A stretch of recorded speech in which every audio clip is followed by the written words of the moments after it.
A horrific lynching captured on camera on a university campus. The victim is a star student, Mashal Khan, who describes himself as a humanist. The mob, though, think he's a blasphemer. His attackers are his classmates and even university employees. This was Mashal Khan's room where he tried to hide from the mob. They found him here. They kicked him, they beat him, they hit him with sticks and they shot him. They were happy. When they were beating him, they were happy. The issue of blasphemy has long divided Pakistani society, and some hope this case could finally lead to some reform. Society को मुजरिमों से इतनी नुकसान नहीं हो सकती जिस तरह यानी शरीफ लोग और तालीम याफ्ता लोग जो है ना वो खामोशी इख्तियार करें. But others are deadly opposed to that. हम कहते हैं कि उसको शहीद कहना इतनी ही तौहीन है जिस तरह वो करता था.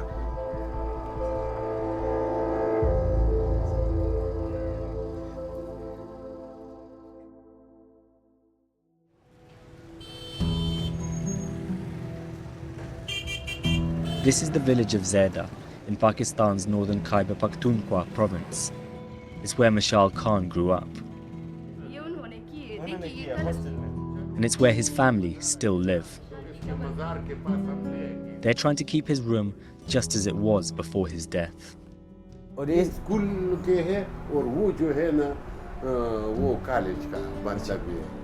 Mashal was a big inspiration for you then, was he, with his awards? He was great inspiration for me because he said, and he did work with me, a lot of work, and he said me that you will get awards like me.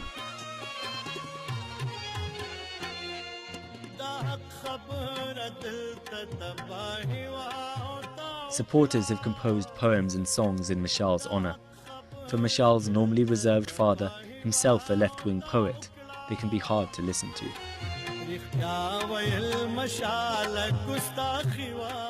और इब्तिदा से कुदरत ने उसको मतलब एक सूफी फलसफी और एक अदीब शायर पैदा किया था और बड़ा प्यार वाला बंदा था और मोहब्बत वाला था, अमन का बात करता था, सब्र का बात करता था, अदब तशद्दुद का बात करता था. Mashal spent a year studying in Russia. The experience broadened his horizons. When he came back, he decided he wanted to become a journalist.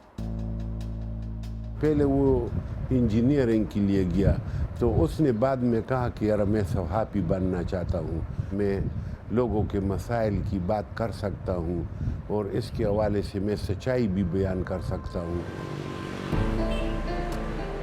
Abdul Wali Khan University is one of Pakistan's newest institutions, with a student population of over 12,000. It's just an hour's drive away from Mashal's village. The campus has been closed since Mashal's murder. Over there, that building is the Department of Journalism that he used to study at. Over there is the hostel that he lived in, and is where he died. Mashal stood out here for his intelligence and his liberal views, but he had plenty of close friends. He's Abdullah. So that's Mashal. That's Abdullah, that's Mashal, and that's me. This is him alongside Abdullah, who would also be accused of blasphemy, and Fahim, another journalism student. We are just gossiping. What was your first impression of him when you met him? That he's a kind of a genius guy. What was it about him that made you think that? His thoughts, the way he spoke in the class, and this whole thing. He used to read Karl Marx. He was a big fan of Karl Marx.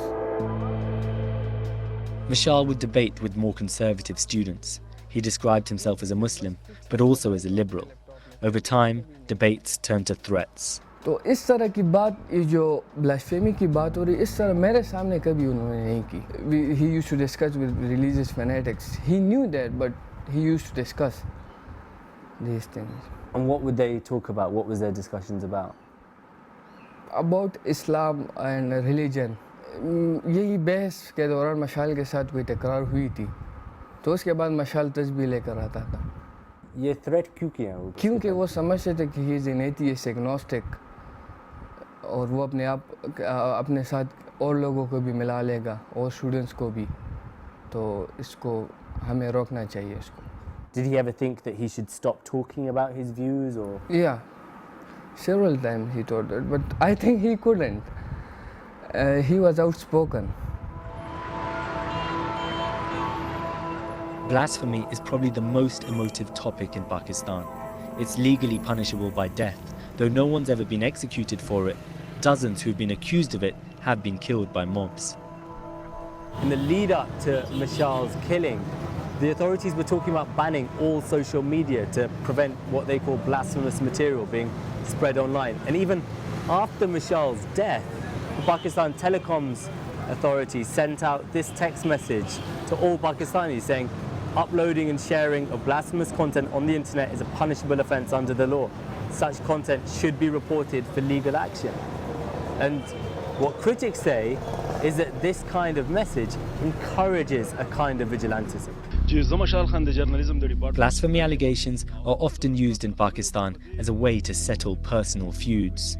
Mashal's father believes this video of him criticising alleged corruption in the university a few days before his death led to a conspiracy against him.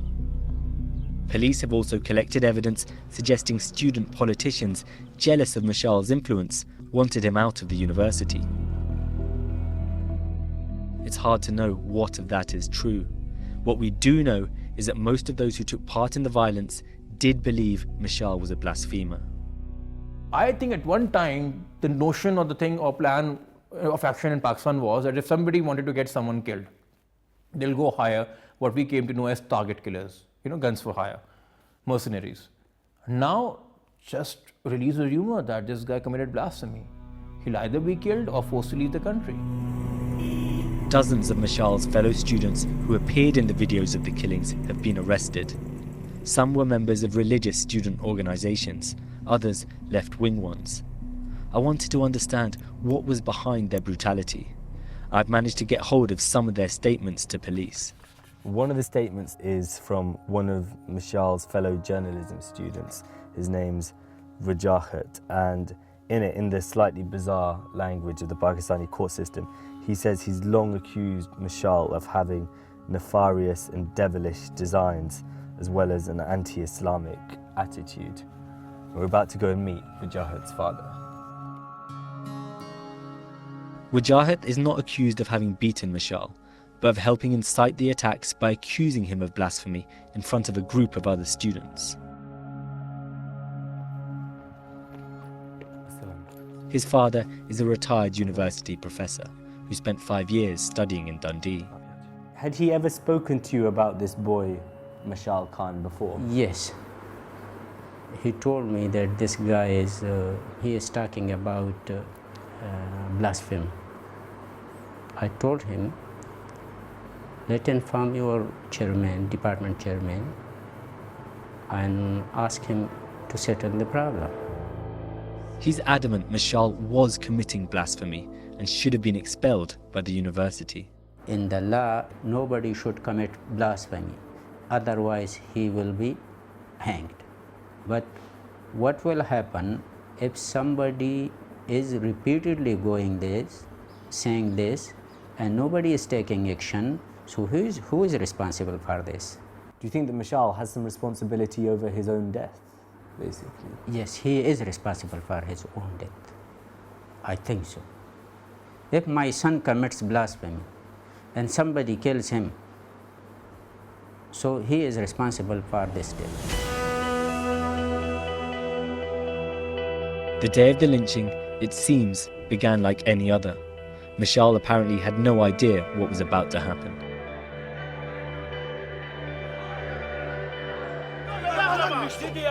A group of students demanded to see the lecturers, accusing Mashal and 2 of his friends of having committed blasphemy. They first attacked one of Mashal's friends, but he was eventually rescued by police.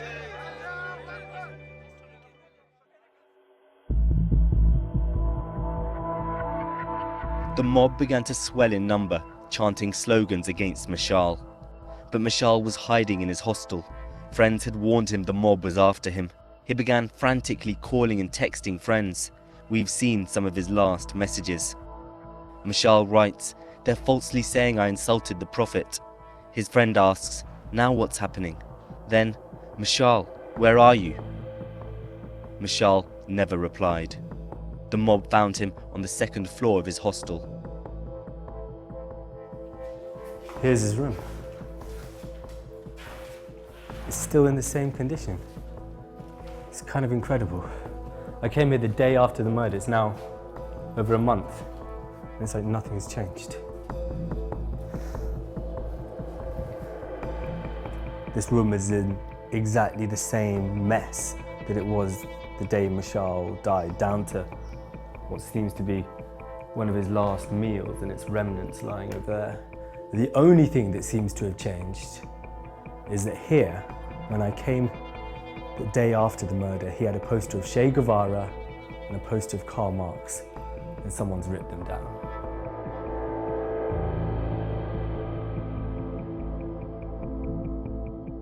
So these are the bloodstains where it seems the authorities think that Mashal was lined up against the wall and shot.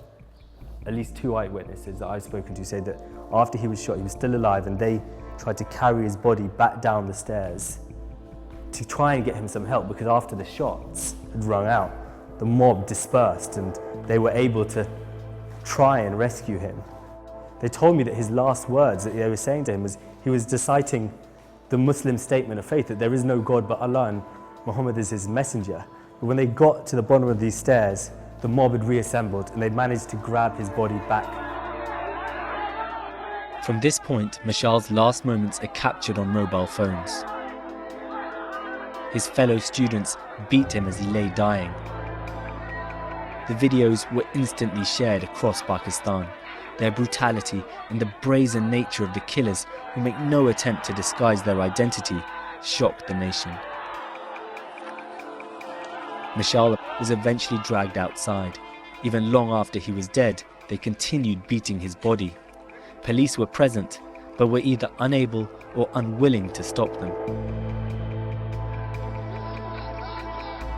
Even more gathered, some just to watch the spectacle, some to aim a kick or even spit on Mashal's body.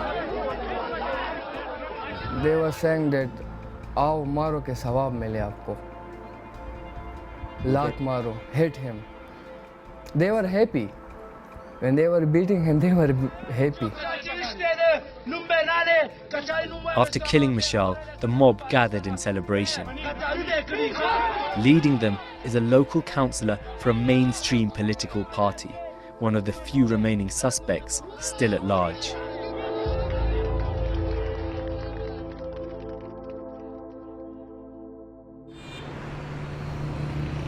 Mashal's battered body was eventually recovered by the police and taken home to his family. हमने हमारे जो लड़के थे नौजवान उन्होंने अंदर साफ किया बराबर किया तब जो है ना वो अपनी माँ के सामने लाया और बहनों के सामने और लोगों के सामने ले आया लेकिन मैं कहता हूँ तारीख़ का बहुत बड़ा जुल्म किया गया था उसको हम अल्फाज में बयान नहीं कर सकते हैं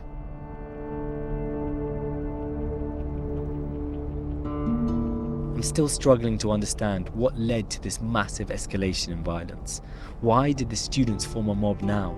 And what exactly was it they found so offensive? I was hoping that a document I'd obtained, written by one of the accused, Wajahat, might give me a clue. We've got hold of another letter written by Wajahat to a number of religious scholars who he's effectively encouraging to support the killers of Mashal Khan. And in it, he goes into a lot more detail about the alleged blasphemy that Mashal was committing. He talks about one conversation in particular that he had with Mashal about Adam and Eve, in which Mashal is saying, well, why is incest forbidden in Islam if Adam and Eve's children would have had incestuous relationships with each other for mankind to exist? Wajahat is being held at Mardan Central Jail along with over 50 others arrested for Mashal's murder. I got rare access to the suspects. We did manage to speak to Wajahat, and he said that on the day of the murder, no one set out with the intention of killing Mashal. They wanted, in his words, to give him a few slaps, hand him over to police and have him expelled from the university. The jail, though, is full of other suspects, and I managed to speak to someone who was involved in the physical violence, another journalism student called Imran, who shot Mashal. And he says he has no regrets about what he did. He's very open in saying he believes Mashal Khan deserved to die. Mashal's killers have their sympathizers. This was a rally just weeks after the murder, calling Mashal a blasphemer. It was addressed by a number of former MPs, including this man, Maulana Shuja al-Mulk, a leading local figure in an Islamist party. He was one of the clerics Wajahat sent his letter to from jail. I want to ask him about these supposedly blasphemous comments. The letter that Wajahat wrote, that you received as well, says that Adam's children must have committed incest for the human race to evolve. Is that blasphemy to raise that as a point? ये तो बहुत सारे सवालों में से, बहुत सारे तौहीन में से ये भी एक सवाल था कि आपका यानी माशरे में अपने बहन के साथ जिनसी ताल्लुक़ में कोई यानी मज़ायका नहीं है, आप इसकी पाबंदी न करें, ये पाबंदी छोड़ो. But you think that wasn't a philosophical argument he was making?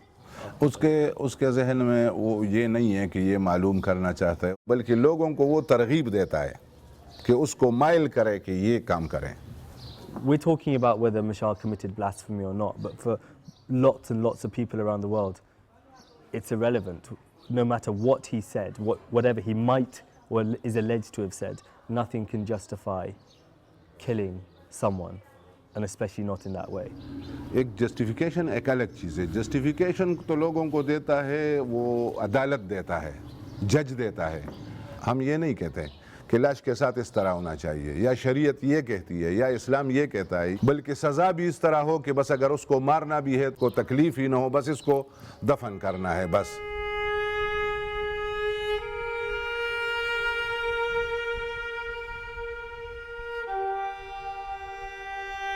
इसको देखकर सुकून भी होता है, क्योंकि ये अजीम इंसानों को जो है ना जब आदमी देखते हैं तो दिल और भी मजबूत होता है. 40 days after Mashal's death, the family are hosting a commemoration service. A loose, progressive movement is building around his memory. मशाल खान को सुर्ख सलाम पेश करने के लिए ठीक है, वो जो है ना उसको कत्ल किया गया बहुत जालिमाना और दरिंदगी के साथ, लेकिन कम से कम उसकी इस वाक़े ने दुनिया के ज़मीर को झंझोड़ा. सब आए हैं यहाँ पर और उन्होंने इजहार हमदर्दी भी किया है, ताज़ियत भी किया है और हमारा हौसला भी बढ़ा है. और ख़ुद भी मैं कहता हूँ कि ये हमारे वतन में पुल थे जो यकजा हो रहा है, अब उसका गुलदस्ता बन रहा है.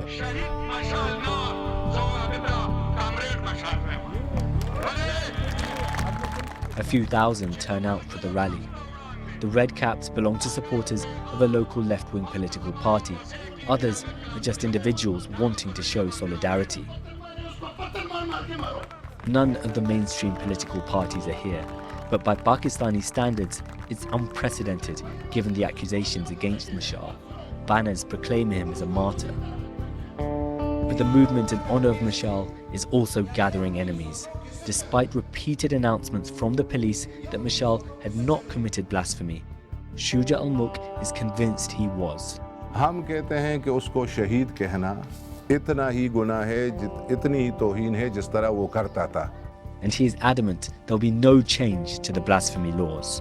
एक दफ़ा आप कहें कि हमने इस दफ़े में हमने तरमीम करना है, फिर आप धरने देखेंगे, फिर हालात देखेंगे, फिर पाकिस्तान का चलना ये बिल्कुल स्टॉप हो जाएगा. And some people would say, why do you even need a blasphemy law? Because why would God or any of the prophets be worried by someone insulting them? अल्लाह को कोई तकलीफ नहीं है, लेकिन कानून उसी का है कि उसको मारो.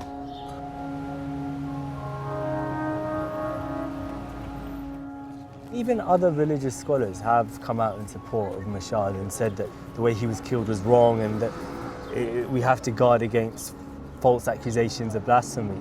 But none of them, and not even any of the secular parties, are really seriously considering or discussing reforming or abolishing blasphemy laws, because it's just such a sensitive topic here, and they know there would be such popular resistance to it. And that's what's so dangerous about it, because these laws are actually, unlike the Taliban, unlike extremist groups, they're actually quite popular here with ordinary people.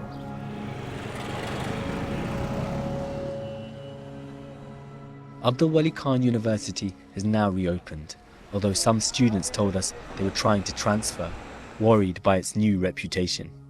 The university reopening was a chance for me to finally talk to the university administration.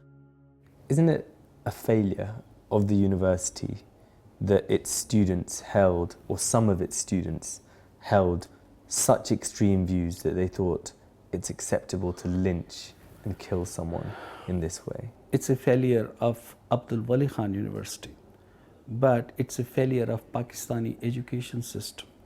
It's a failure of Pakistani social and political system and Pakistani society as a whole. Wajahid's father lives in the shadow of the jail that now houses his son. He's worried about his son's future, but also the country's. If now we are becoming atheists, and the people are free to make people atheists, then what was the need of making Pakistan? And do you think this atheism is spreading in Pakistan? I think it is, because people like you and the media, who are giving more and more attention to such atheistic views, of course it will grab the whole country in very near future, because nobody will be safe. Their honor will not be in safe hands, and we will lose our identity. There are still so many questions around Mashal's death. Could the police have done more? Could the university administration? There are concerns failings could be covered up. जहाँ तक इंसाफ का ताल्लुक है, तो इस मुल्क में कभी भी ऐसा नहीं हुआ है। ये असल में हमारा जो माशरा है, ये गुनाहों का एक पलीद दंड है, यानी तालाब है हमारा इधर का, और इसमें हर एक आदमी डूबा हुआ है। हम तो ये नहीं कहते हैं कि यार मशाल के हवाले से इस माशरे में फ़ौरन कोई इनकलाब बरपा या तब्दीली हो जाएगी। पाकिस्तान के अंदर जो है ना, मकालमे को रवाज देना होगा और नज़रियात को अपनाना होगा, तो ये बहुत अच्छी बात होगी, रोशनी की बात है, और तब जो है ना ये अंधेरे जो है ना ये छुटते जाएंगे आहिस्ता आहिस्ता।